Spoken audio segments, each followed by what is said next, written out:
الله الرحمن الرحيم ولا تدع من دون الله ما لا ينفعك ولا يضرك فإن فعلت فإنك إذا من الظالمين. وقال النبي صلى الله عليه وسلم من قال لا إله إلا الله خالصا من قلبه دخل الجنة. واجب جمعہ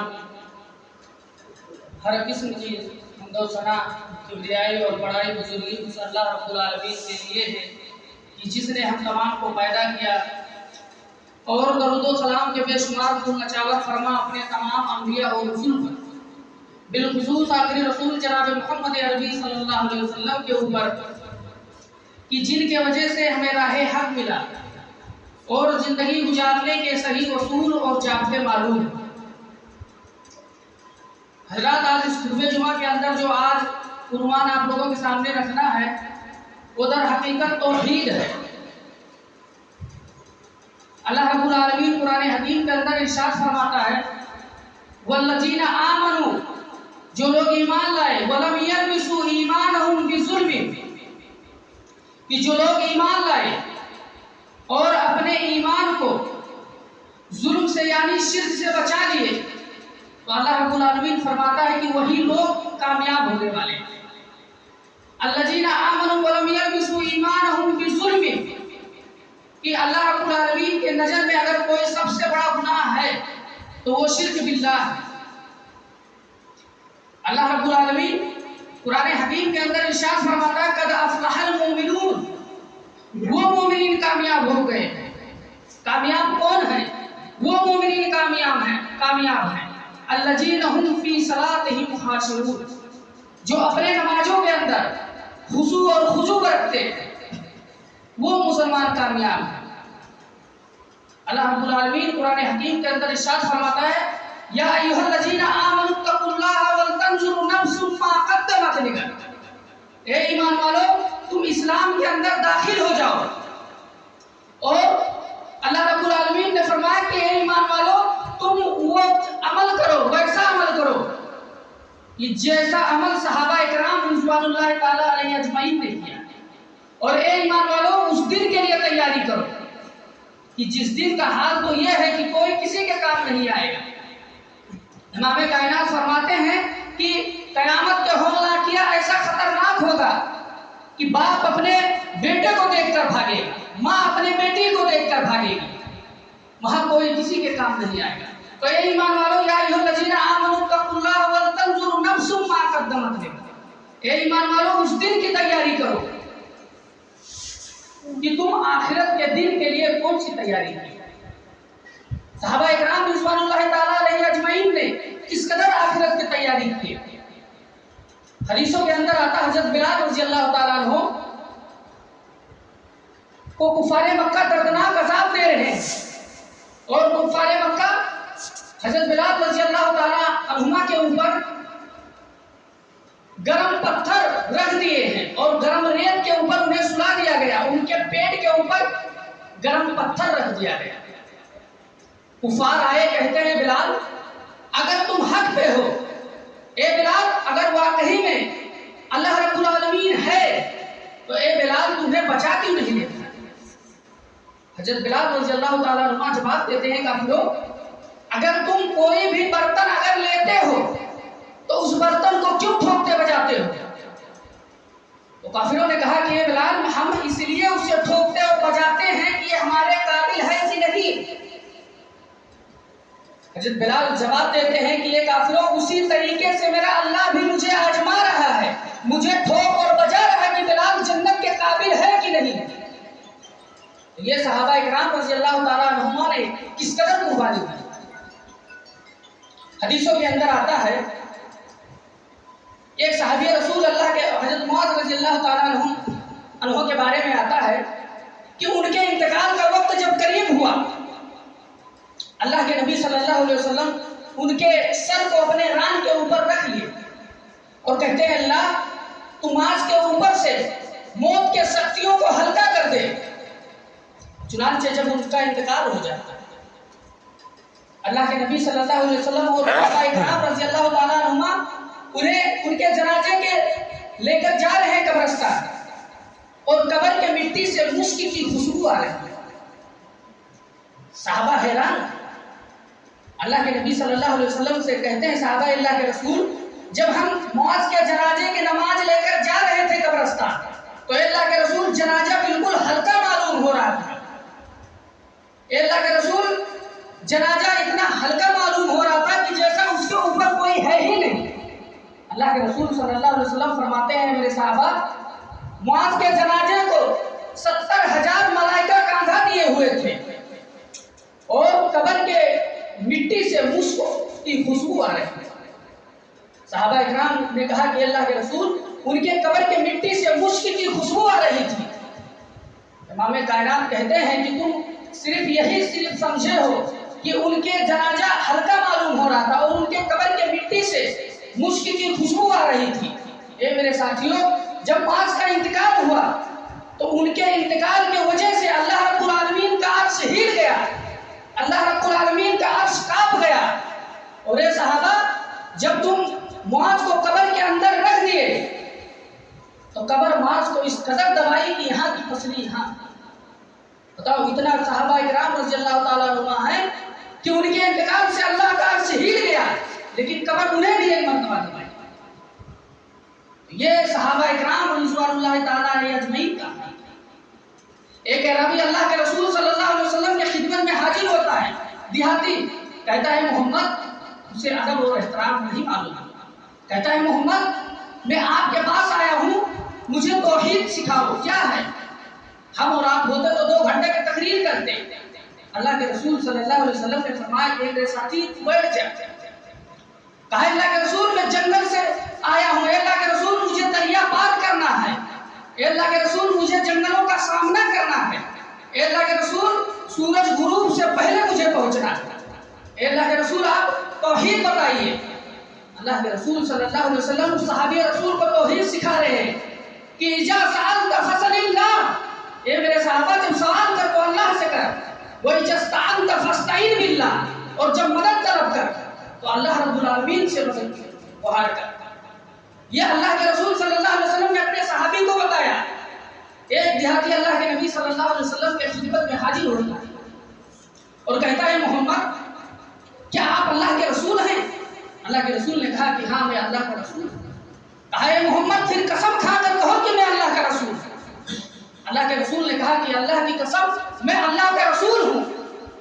کہا کہ تمہارے اوپر نازل کیا؟ اللہ کے رسول صلی اللہ علیہ وسلم اسے کلمہ توحید سکھا رہے ہیں۔ وہ عربی کہتا ہے اللہ کے رسول آپ قسم کھا کر کہو کہ یہ بھی اللہ نے نازل کیا ہے۔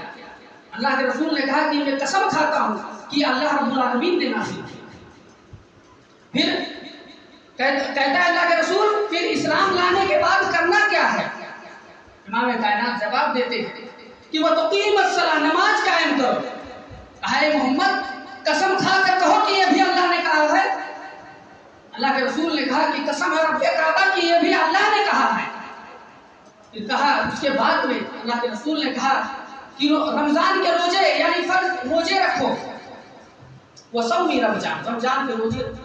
کہا ہے محمد کیا یہ بھی اللہ نے کہا ہے؟ کہا ہاں یہ بھی اللہ نے کہا۔ کہا قسم کھا کر کہو کہ یہ بھی اللہ نے کہا۔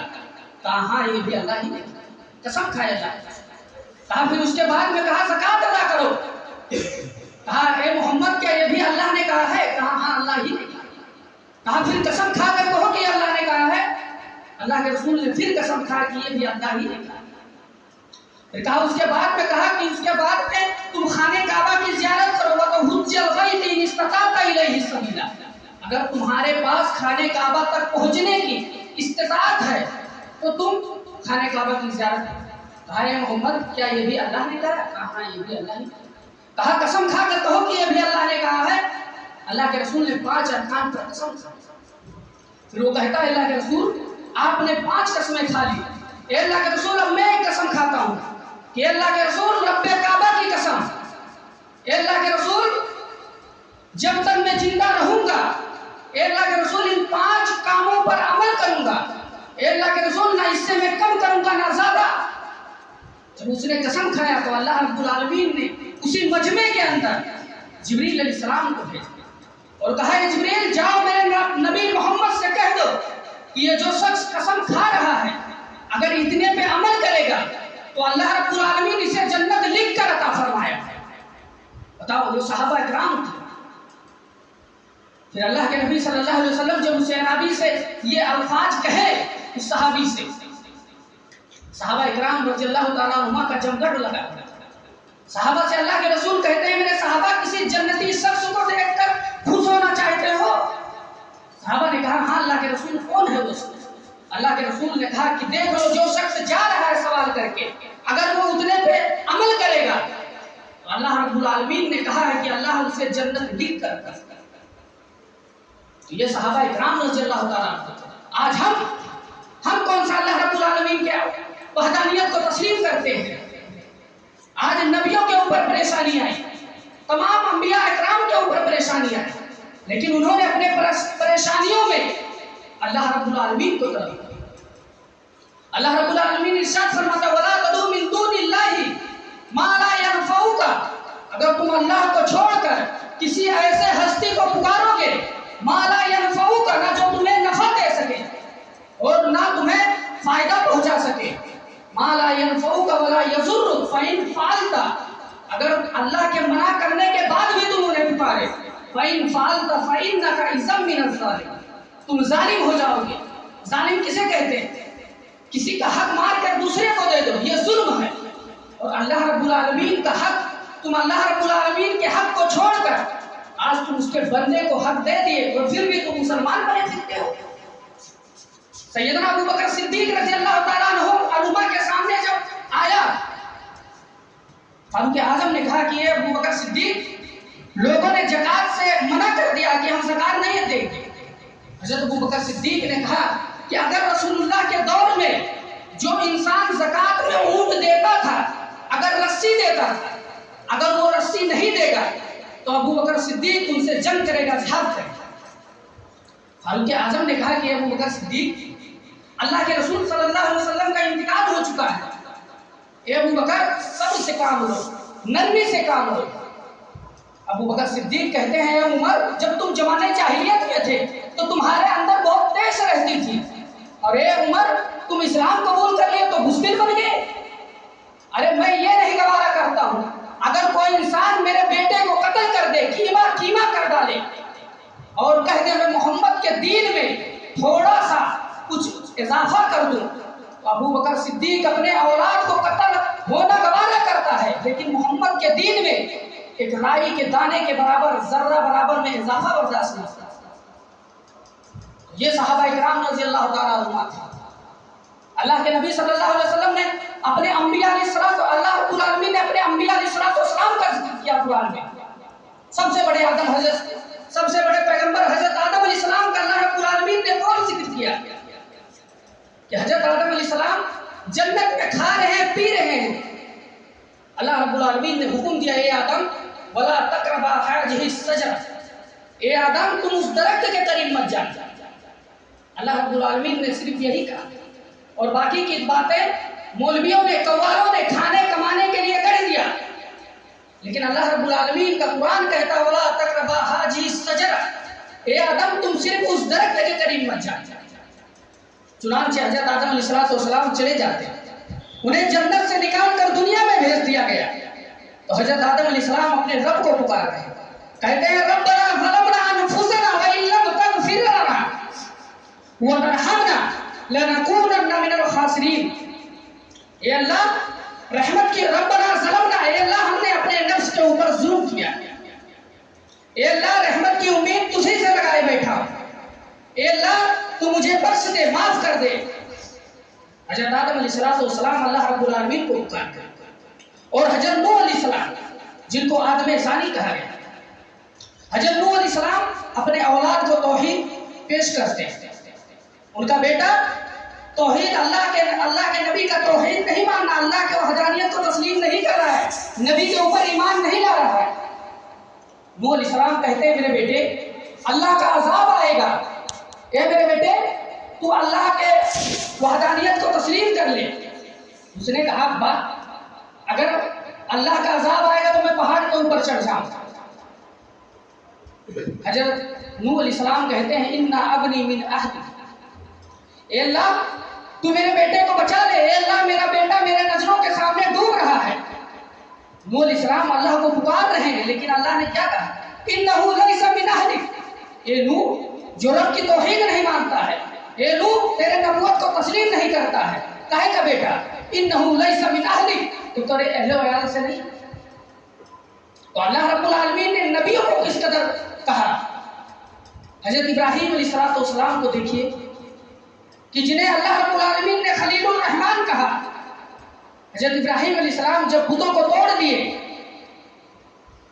تمام قوم والے حضرت ابراہیم علیہ السلام کو جلانے کے لیے آگ تیار کیے، اور ابراہیم علیہ السلام جب چکھا میں گئے، جھولے پہ بیٹھا دیا گیا ہے، چکھا میں پھینکنے والے ہیں، فرشتے آتے ہیں، کہتے ہیں ابراہیم اگر تم کہو، بارش کا فرشتہ کہتا ہے ابراہیم اگر تم کہو تو اس آگ کو بجھا دوں۔ ہوا کا فرشتہ ہے، کہتا ہے ابراہیم اگر تم کہو تو اس آگ کو اتنا تیز ہوا چلوں کہ اس آگ کو بجھا دوں۔ ابراہیم علیہ السلام نے کہا کہ یہ میرے حال کو میرے رب کو پتا ہے۔ فرشتوں نے کہا ہاں، کہا پھر رب ذو الجلیل جانے، اس کا بندہ خلیل جانے۔ مسلمانوں تم تو مردوں کو وسیلہ لیتے ہو، یہاں ابراہیم علیہ السلام زندہ فرشتوں تک کے وسیلہ قبول نہیں کرتے۔ اللہ رب العالمین کی طرف سے حکم ہوتا ہے قُلْنَا يَا نَارُ كُونِي بَرْدًا وَسَلَامًا عَلَىٰ إِبْرَاهِيمَ، یہ آگ تم میرے بندے ابراہیم کے اوپر ٹھنڈی ہو جا۔ اور مورخین لکھتے ہیں کہ اللہ نے کہا کہ بَرْدًا وَسَلَامًا عَلَىٰ إِبْرَاهِيمَ، یہ آگ تو اس قدر میرے ابراہیم کے اوپر ٹھنڈی ہو کہ ابراہیم کو نقصان نہ پہنچے۔ ابراہیم علیہ السلام چکھا میں اپنے رب کو پکارتے ہیں۔ خود اپنے نبی محمد صلی اللہ علیہ وسلم کو دیکھیے کہ اللہ رب العالمین نے ان کا بھی پریشانیوں کا حل بتایا قرآن حکیم کے اندر کہ بدر کا میدان 313 مسلمان ہیں اور 1000 کفار ہیں، وہ بھی تلواروں سے لیس ہیں، اسلحوں سے لیس ہیں، اور ان 313 کے پاس صرف 2 سواری۔ اللہ کے نبی صلی اللہ علیہ وسلم جب مسلمانوں کے تعداد کو دیکھتے ہیں اور انہی کے اندر منافقین تھے کہ جنہیں اسلام کو سب سے زیادہ نقصان اگر پہنچا ہے تو یہی منافقین سے پہنچا۔ منافقین اللہ کے نبی کے صفوں سے ہٹ کر الگ کھڑے ہو گئے اور کہتے ہیں ثم نعوذ باللہ کہ آج محمد اور ان کے ساتھیوں 313 ساتھیوں کا خاتمہ ہو جائے۔ اللہ کے نبی صلی اللہ علیہ وسلم کہتے ہیں میرے صحابہ تم میں سے کسی اور کو ہٹنا ہے تو ہٹ جاؤ۔ ایک صحابی اٹھتے ہیں، کہتے ہیں اللہ کے رسول اگر ہم سب ہٹ جائیں گے تو آپ اکیلا کیا کرو گے؟ اللہ کے رسول صلی اللہ علیہ وسلم کہتے ہیں کہ میرے صحابی اگر سب لوگ ہٹ جاؤ گے تو محمد اکیلا کفار اور مشرکین سے جنگ کرے گا۔ اتنے میں حضرت سعد رضی اللہ تعالیٰ عنہ اٹھ گئے اور کہتے ہیں اللہ کے رسول ہم اللہ کو نہیں دیکھے ایمان لائے، اے اللہ کے رسول ہم جنت کو نہیں دیکھے ایمان لائے، اے اللہ کے رسول ہم جہنم کو نہیں دیکھے ایمان لائے، اے اللہ کے رسول اگر آپ کہیں کہ اس پہاڑی سے چھلانگ لگا دو تو اے اللہ کے رسول ہم اس پہاڑی سے چھلانگ لگا دیں، اے اللہ کے رسول ہم آپ سے چوچلا بھی نہیں پوچھیں۔ جب یہ الفاظ صحابہ اکرام کے زبان سے ادا ہوئی، اللہ رب العالمین نے اسی بدر کے میدان میں جبریل علیہ السلام کو بھیجا اور کہا اے جبریل جاؤ میرے نبی سے کہہ دو کہ جتنا 313 اللہ رب العالمین کے راستے میں لڑنے کے لیے آئے ہیں، اسلام کے لیے آئے ہیں، اے محمد صلی اللہ علیہ وسلم انہیں یہ پیغام سنا دو کہ آج کے بعد یہ ایک بھی نیک کام نہ کریں، پھر بھی اللہ رب العالمین ان 313 کو جنت دے کر رہے گا۔ پھر اللہ کے نبی صلی اللہ علیہ وسلم اپنے سر کو سجدے میں رکھ دیے اور اللہ رب العالمین سے جار و کتاب رونے لگے اور کہتے ہیں اللہ آج یہی مٹھی وقت 313 مسلمان ہیں جو تیرے دین کے لیے، تیرے اسلام کے لیے اے اللہ اپنے جان کا نذرانہ دینے آئے، اے اللہ اب تو انہیں ہلاک مت کر، برباد مت کر، اے اللہ اگر یہ ہلاک ہو گئے، برباد ہو گئے تو اے اللہ کبھی اس روئے زمین کے اوپر، اے اللہ کبھی اس دھرتی کے اوپر کبھی اللہ اللہ تیرا نام لینے والا نہیں۔ اور حدیثوں کے اندر آتا ہے کہ اللہ رب العالمین نے اس بدر کو کس طریقے سے فتح کی. تو اللہ کے اوپر ایمان لاؤ پہلے. جیسے قد افلح المؤمنون کامیاب ہے، لیکن کیسے کامیاب ہوئے؟ وہ اللہ کے اوپر ایمان لاؤ. اللہ رب العالمین نے قرآن حکیم کے اندر 17 نبیوں کا ذکر کیا کہ اے نبیوں، اے رسولوں، اگر تم شرک کرو گے. اللہ رب العالمین نے 17 نبیوں کا نام لینے کے بعد اللہ نے کہا وَلَوْ أَشْرَكُوا لَحَبِطَ عَنْهُمْ مَا كَانُوا يَعْمَلُونَ.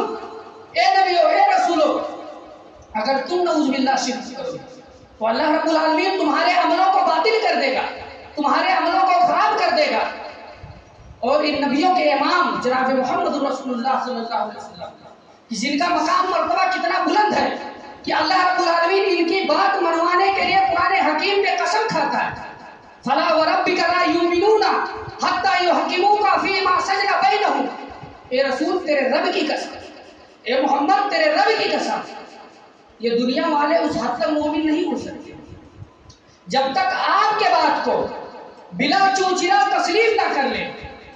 اور تسلیم ہی نہیں، یحکموک اس پہ جم نہ جائے، اس کو مان نہ لیں، تب تک یہ مومن نہیں. وہی اللہ کہتا وَهَذَا الْبَلَدِ الْأَمِينَ، اپنے نبی صلی اللہ علیہ وسلم کے قدموں کی قسم کھاتا ہے. لیکن جب شرک سے آگاہ کیا اللہ نے تو کہا لَئِنْ أَشْرَكْتَ لَيَحْبَطَنَّ عَمَلُكَ. اے محمد اگر تم شرک کرو گے، اللہ نے اپنے نبی کو یا ایھا مزمل کہہ کر پکارا. اے بصیر سن، اے نذیر سن، اے داعی سن، اے سراج سن، اے منیر سن. اللہ نے ان القابوں سے پکارا. لیکن جب شرک سے آگاہ کیا تو کہا لَئِنْ أَشْرَكْتَ لَيَحْبَطَنَّ عَمَلُكَ. اے محمد اگر تم شرک کرو گے تو اے محمد اللہ تمہارے عملوں کو باطل کر دے گا. تو مسلمانوں، ہماری تمہاری حیثیت کیا ہے، اوقات کیا ہے کہ ہم اللہ کو چھوڑ کر اس کے بندوں کو معبود بنا کے رکھیں. اللہ رب العالمین قرآن حکیم کے اندر ارشاد فرماتا ہے ان الذین تدعون من دون اللہ لن یخلقوا ذبابا، کہ یہ اللہ کو چھوڑ کر جن کو پکارتے ہیں یہ ایک مکھی بھی پیدا نہیں کر سکتے. اور ان الذین تدعون من دون اللہ لن یخلقوا ذبابا ولو اجتمعوا له وان یسلبوا الذباب شیئا، جن کو یہ پکارتے ہیں وہ سارے کے سارے جمع ہو جائیں تو ایک مکھی کے پر کو بھی نہیں بنا سکتے اور ایک مکھی بھی پیدا نہیں کر سکتے. وہی یسلب الذباب شیئا لا یستنقذه منه ضعف الطالب والمطلوب. اللہ رب العالمین نے تمہارا مذاق اڑایا کہ جو اللہ کو چھوڑ کر غیر کو پکارتے ہیں، غیر کو معبود بناتے ہیں. اللہ نے ان جاہلوں کو کیسا مذاق اڑایا کہ ضعف الطالب والمطلوب، کہ مانگنے والا بھی کمزور ہے اور جس سے مانگ رہا ہے وہ بھی کمزور ہے. اور جو کہتے ہیں کہ یہ تو آیت بتوں کے بارے میں، قرآن حکیم میں اللہ تعالیٰ نے دوسرے جگہ پہ کہا کہ ان الذین تدعون من دون اللہ عباد امثالکم، جو تم کہتے ہو کہ یہ بت ہے، امثالکم عباد امثالکم، وہ تمہارے ہی جیسے بندے، وہ بت نہیں ہے، وہ تمہارے ہی جیسے بندے. اور عرب کے کافر وہ نبیوں کے قبروں پہ جاتے تھے، رسولوں کے قبروں پہ جاتے تھے. اور یہ واقعہ مشہور ہے کہ اللہ کے نبی صلی اللہ علیہ وسلم نے جب مکہ کے اندر فاتحانہ داخلہ کیے تو 360 مورتیاں رکھی ہوئی، ابراہیم علیہ السلام کی، اسماعیل علیہ السلام کی اور دیگر انبیاء کی مورتیاں رکھی ہوئی تھی. لیکن اللہ کے نبی صلی اللہ علیہ وسلم نے ان مورتیوں کو اپنے چھڑی سے توڑا اور کہا ذال حق و وزاق الباطل ان الباطل کان زہوقا. باطل کو مٹنا تھا، باطل مٹ گیا، حق کو آنا تھا، آج حق تمہارے سامنے. اللہ رب العالمین ارشاد فرماتا ہے کہ قیامت کے دن اللہ رب العالمین کی عدالت میں انبیاء، جتنے انبیاء ہیں اور جتنے رسول ہیں، اللہ رب العالمین کی عدالت میں سب کام رہے. یوم یقوم الروح والملائکۃ صفا لا یتکلمون، کہ اس دن تو سید الملائکہ کا یہ حال ہوگا کہ زبانیں گم ہوگی اور کوئی انسان یہ نہیں ہوگا کہ وہ کلام کر سکے، زبانیں گم ہو جائے گی. اللہ رب العالمین ارشاد فرمائے یوم یجمع اللہ الرسل فیقول ما اجبتم. اے نبیو، اے رسولو، پیارے نبی صلی اللہ علیہ وسلم ارشاد فرماتے کہ جب یہ آواز انبیاء علیہ السلام سنیں گے یوم یجمع اللہ الرسل، تو انبیاء علیہ السلام گھبرا جائیں گے. اس سے بڑی گھبراہٹ انہیں کوئی ہوگی ہی نہیں. اللہ رب العالمین کہے گا اے میرے انبیاء، اے میرے رسولوں، آؤ تم بھی لائن میں کھڑے ہو جاؤ، تم دنیا میں کیا کر کے آؤ تم بھی حساب دو۔ اللہ کے بارگاہ میں جب انبیاء علیہ السلام حساب کتاب دے رہے ہیں تو ہماری تمہاری حیثیت کیا ہے بتاؤ؟ ہماری تمہاری اوقات ہی کیا ہے؟ حجر اسود کے بارے میں حضرت عمر فاروق کا قول تھا کہ یہ حجر اسود تو ایک پتھر ہے، انک حجر، تو ایک پتھر ہے، نہ تو کسی کو نفع دے سکتا ہے نہ تو کسی کو نقصان پہنچا سکتا ہے۔ اے حجر اسود، میرے محبوب نے تجھے بوسہ دیا تھا، اگر میرے نبی تجھے بوسہ نہ لیتے تو میں تجھے اٹھا کر پھینک دیتا۔ یہ حجر اسود کا بیان ہے کہ جو جنتی پتھر تھی اس کے بارے میں حضرت عمر فاروق کا یہ قول ہے کہ نہ تو نفع دے سکتی ہے نہ تو نقصان پہنچا سکتی ہے، میں تجھے اس لیے چوم رہا ہوں کہ میرے نبی نے تجھے بوسہ دیا تھا، نہیں تو میں تجھے اٹھا کر پھینک دیتا۔ مسلمانوں، آج ہم جس کو پاتے ہیں اللہ رب العالمین کا شریک ٹھہرا دیتے ہیں، اور توحید تو ایسی چیز ہے، اللہ کے نبی صلی اللہ علیہ وسلم فرماتے ہیں کہ ایک بندہ میدان محشر میں لایا جائے گا، من قال لا الہ الا اللہ خالصا من قلبہ دخل الجنہ، اس نے خلوص دل سے، خالص دل سے کلمہ پڑھا ہوگا، اللہ رب العالمین کے بارگاہ میں آئے گا، اللہ رب العالمین کہے گا اے فرشتوں اس میرے بندے کو ادب و احترام سے جنت کے اندر داخل کر دو۔ ایک شخص آئے گا کہے گا اللہ اس نے دنیا میں مجھے تماچا مارا تھا، اے اللہ اس کا مجھے بدلہ چاہیے۔ اللہ رب العالمین کہے گا میرے بندے تو اس کا بدلہ دے، وہ کہے گا اللہ میرے پاس کیا ننگے جسم ہوں، کچھ نہیں ہے، نہ درہم ہے نہ دینار ہے، اے اللہ میں کیسے بدلہ دوں؟ امام کائنات فرماتے ہیں کہ جتنا وہ نیکی بھر بھر کر لے کر گیا تھا اللہ رب العالمین کے بارگاہ میں، تمام نیکیاں مظلومے میں تقسیم ہو جائیں گی۔ اللہ رب العالمین کہے گا اے میرے بندے یہ جو تو نیکی لایا ہے بھر بھر کے، ان نیکیوں میں سے جتنا تو نے گناہ کیا تماچا مارا ہے اتنا کاٹ کر اس مظلوم کو دے دیا جائے گا۔ پھر ایک آئے گا کہے گا اللہ اس نے مجھے گالی دیا، اللہ کہے گا بدلہ دے، وہ کہے گا اللہ میرے پاس کیا ہے جو میں بدلہ دوں؟ اللہ رب العالمین کہے گا یہ نیکی ہے میرے پاس، وہ نیکی کاٹ کر جتنا اس نے گالی دیا تھا اس کو دے دیا۔ لاسٹ میں ایک شخص آئے گا کہے گا اللہ اس نے مجھے ناحق میرے زمین پر قبضہ کیا تھا، اے اللہ اس کا مجھے بدلہ چاہیے۔ اللہ رب العالمین کہے گا اے میرے بندے تو اس کا بدلہ دے، وہ کہے گا اللہ میرے پاس کیا ہے کچھ بھی نہیں۔ اللہ رب العالمین کہے گا یہ نیکی ہے تیرے پاس۔ اللہ کے نبی صلی اللہ علیہ وسلم فرماتے ہیں کہ تمام نیکیاں مظلوموں میں تقسیم ہو جائے گی، لیکن پھر بھی وہ اللہ کا محبوب بنتا ہے، اللہ اسے جنت میں داخل کرے گا۔ پھر اللہ رب العالمین کہے گا اس بندے سے جو آئے گا، کہے گا اللہ اس نے مجھے میرے زمین کے اوپر ناحق قبضہ کیا، اللہ کہے گا بدلہ دے، کہے گا اللہ میرے پاس کیا ہے، تمام نیکیاں میرا مظلوموں میں تقسیم ہو گیا، ختم ہو گیا، اے اللہ میرے پاس کیا بچا ہمیں جو اسے دے دے۔ اللہ رب العالمین کہے گا اس بندے کو بھی راضی کرے گا کہ میرے بندے تو مان جا، کہے گا اللہ میرا حق ہے میں نہیں مانتا۔ اللہ رب العالمین فرمائے گا کہ یہ میرے بندے پھر تو اوپر دیکھ، جب وہ اوپر دیکھے گا تو جنت کے اندر اسے ہیرے اور جواہرات کے محل دکھائی دیں گے، اور کہے گا اللہ یہ محل کس کا ہے؟ اللہ رب العالمین فرمائے گا اے میرے بندے جو اس کی قیمت دے دے اس کا ہے، کہے گا اللہ دودھ سے زیادہ سفید محل ہے، اے اللہ موتیوں سے زیادہ اس کے اندر چمک ہے، اے اللہ بھلا اس کی قیمت کون دے سکتا ہے؟ اللہ رب العالمین فرمائے گا اے میرے بندے تو دے سکتا ہے، وہ کہے گا اللہ وہ کیسے؟ اللہ رب العالمین کہے گا اے میرے بندے اس میرے محبوب بندے کو تو معاف کر دے، دونوں ہاتھ پکڑ کر اسی جنت کے اندر داخل کر۔ تو یہ اللہ کے بخشش کے بہانے ہیں، لیکن کس طریقے سے؟ من قال لا الہ الا اللہ خالصا من قلبہ دخل الجنہ، جو خالص دل سے کلمہ پڑھے گا۔ نہیں تو کلمہ پڑھنے والے بہت ہیں، کلمہ توحید کا نمبر بھی نکال کے بیٹھے، کلمہ پڑھنے والے تو بہت مل جائیں گے، لیکن خالص دل سے کلمہ پڑھے۔ جیسے ہم نے بہت واقعہ یہ سنایا ہے کہ اللہ کے نبی صلی اللہ علیہ وسلم کے پاس ایک خوبصورت نوجوان آیا، بہت خوبصورت نوجوان، اور مسلمان کفار سے جنگ لڑ رہے ہیں۔ وہ آیا کہتا ہے اللہ کے رسول مجھے بھی جنگ میں شریک ہونا ہے، اے اللہ کے رسول میں بھی جنگ میں جانا چاہتا ہوں۔ اللہ کے رسول صلی اللہ علیہ وسلم فرماتے ہیں کہ کیا تو نے کلمہ توحید کا اقرار کیا ہے؟ اللہ کے رسول میں نے نہیں، میں کافر ہوں، مجھے کیا ضرورت ہے کلمہ پڑھنے؟ اللہ کے رسول میری دلی خواہش ہے کہ میں بھی مال غنیمت پہ میں بھی حصے دار بنوں۔ اللہ کے رسول نے کہا نا، تو جب تک اس کلمہ توحید کو پڑھ نہیں لے گا تجھے جنگ میں جانے کی اجازت نہیں۔ کہا اللہ کے رسول اگر اس کلمہ توحید کو میں پڑھ لوں تو؟ آپ نے فرمایا کہ بے شک جنگ میں جا سکتے۔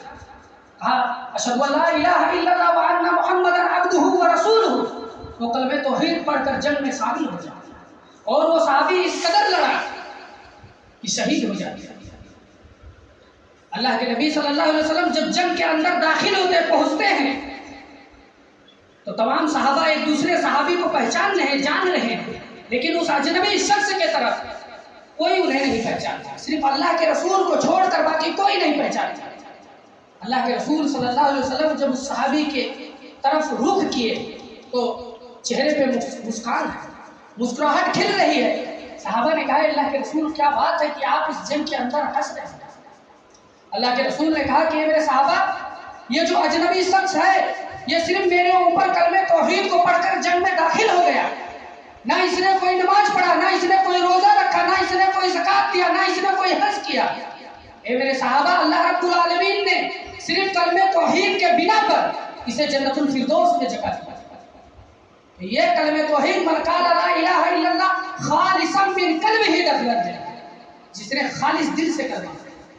اللہ رب العالمین قرآن حکیم کے اندر ارشاد فرماتا ہے الم تر کیف ضرب اللہ مثلا کلمۃ طیبۃ شجرۃ طیبۃ اصلها، کہ مسلمان اس درخت کے جیسا ہے۔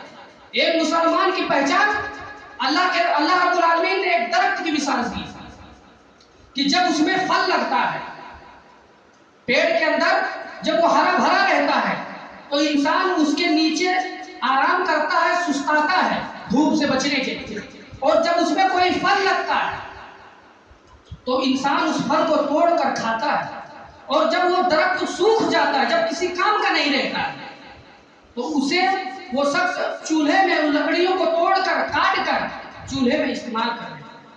بے مثال مسلمان کی وہی ہونی چاہیے، ایک درخت کی مثال اللہ رب العالمین نے مسلمان کو دی۔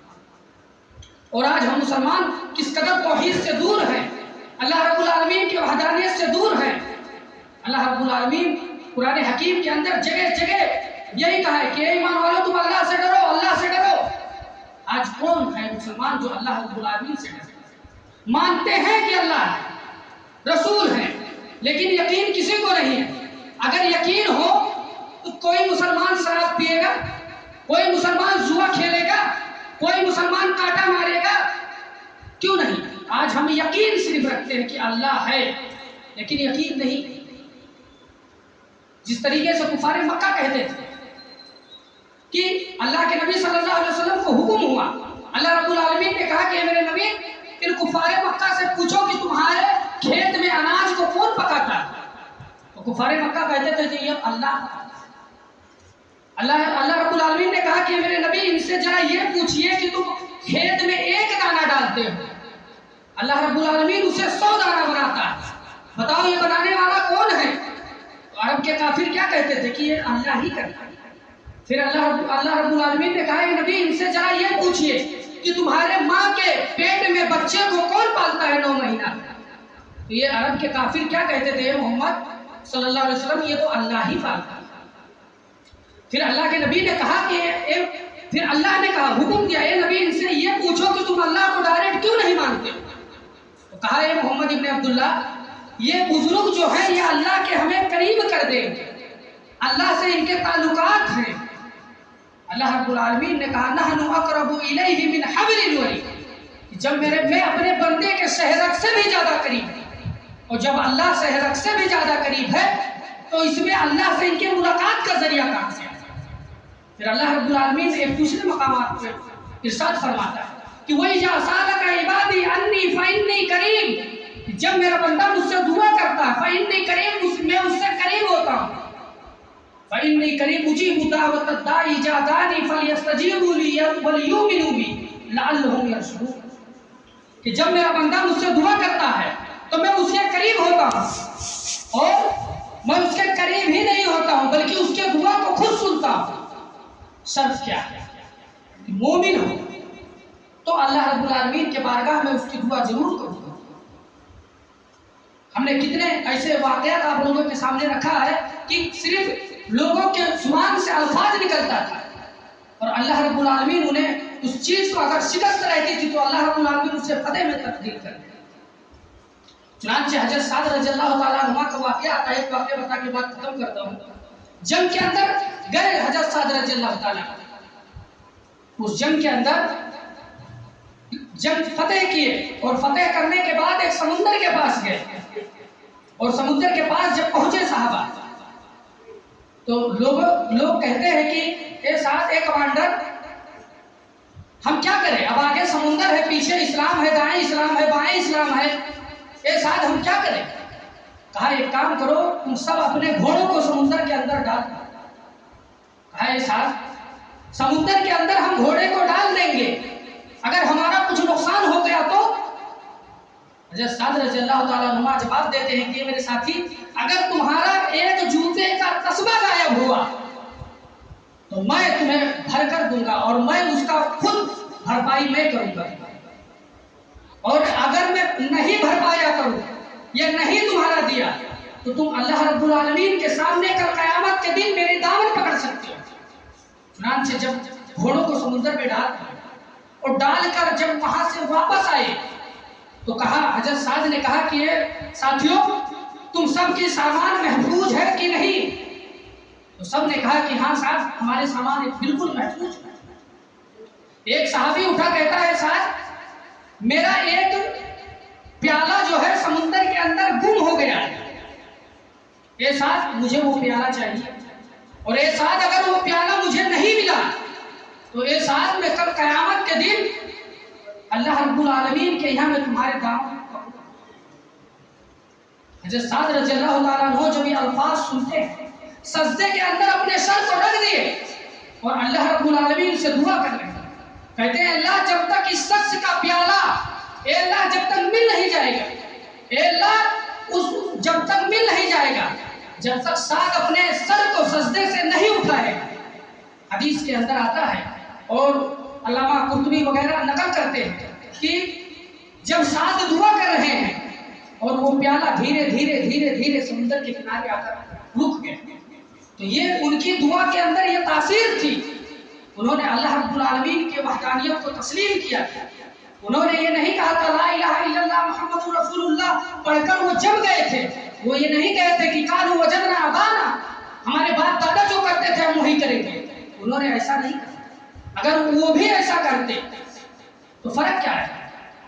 اور اسی کے ساتھ میں اپنے واقعے کو ختم کرتا ہوں۔ اللہ رب العالمین سے دعا ہے کہ اللہ ہم جمی مسلمانوں کو صراط مستقیم پہ چلنے کی توفیق عطا فرما، اور اے اللہ ہم سب کو شرک اور بدعات سے بچا، اور اے اللہ ہمیں اہل توحید ہے، اے اللہ ہمارا جب بھی خاتمہ ہو تو توحید پہ خاتمہ ہو، اے اللہ جتنے لوگ بے نمازی ہیں اے اللہ ان سب کو نماز پڑھنے کی توفیق عطا فرما، اور اے اللہ جتنے لوگ اس دنیا سے جا چکے ہیں اللہ ان کے قبروں کو نور سے بھر دے، اے اللہ جو عورت پاس ہے اللہ انہیں نیک اور صالح بیٹا عطا فرما، اے اللہ ہم تیرے ہی دروازے کے منگتا ہے بھکاری ہیں، اے اللہ تو ہم سب کو